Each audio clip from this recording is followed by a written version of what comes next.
Over the last years, I have used breathing to remove stress and anxiety and get myself into a state of flow. We always hear about this state of flow. It's such an amazing feeling, like when you're just free, when you're just in the flow, when there's no thoughts, there's nothing worrying you, you're just purely there in the present moment. And you can do this with just breathing. Breathing.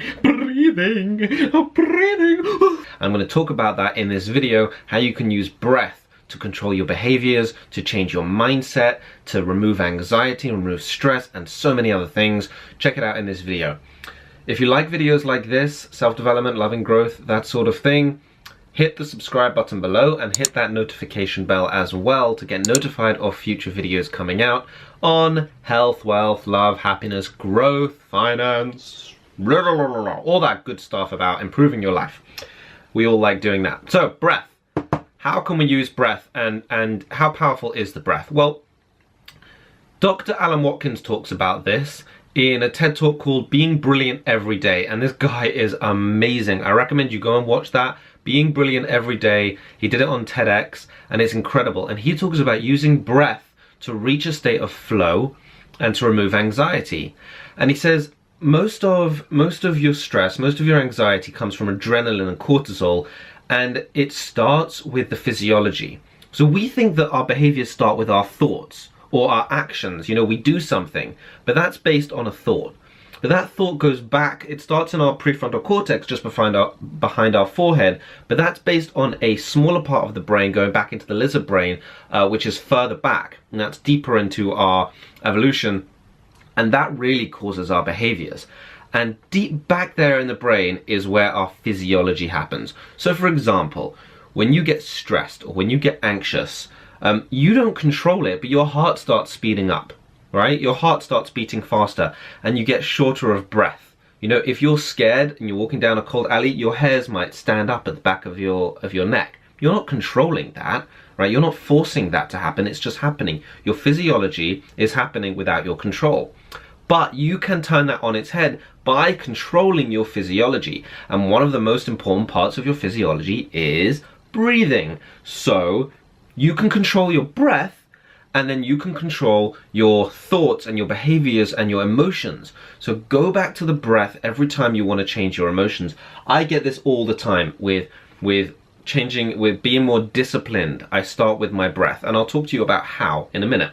When I'm doing trading online, I can start with the breath. Being more productive on the computer, I start with my breath. Working out, start with my breath. Meditation is all about breath. When I'm angry, controlling my emotions, it's all about the breath. You know, I always tell people, just breathe, just slow down. People forget about their own breath. They're not even listening to their breath. You know, they're getting all angry and agitated. Their breath, literally, I can hear it, is it's high in the chest and it's all compact and contracted and that's what people's breath sounds like most of the time.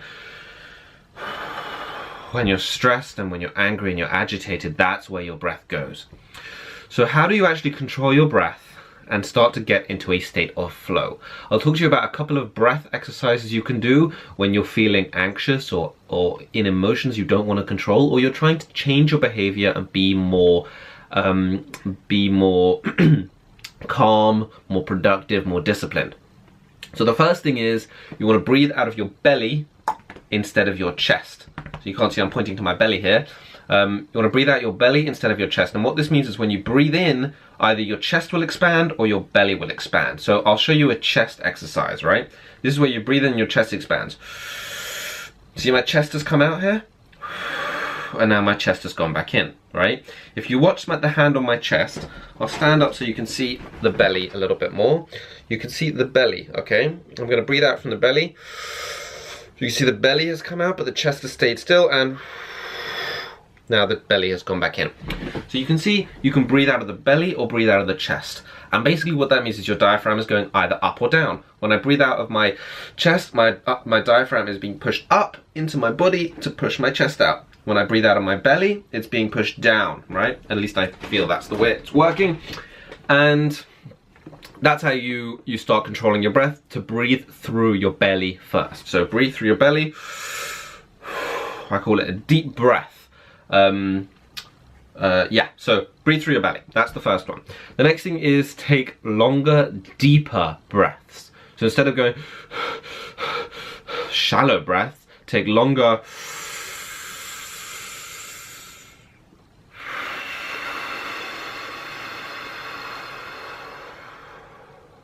deeper, slower breaths. And even when I do that, I feel a head rush. When you do that, you just start to calm down. You start to notice that you're calmer. So I don't want to go into this video too much and bore you. You can go and check out Dr. Alan Watkins. He talks about changing the breath to reach the state of flow. But do this every time you're trying to change a habit. If you feel like you're procrastinating, notice your breath. You're probably like slow, shallow breath, fast, shallow breaths out of your chest.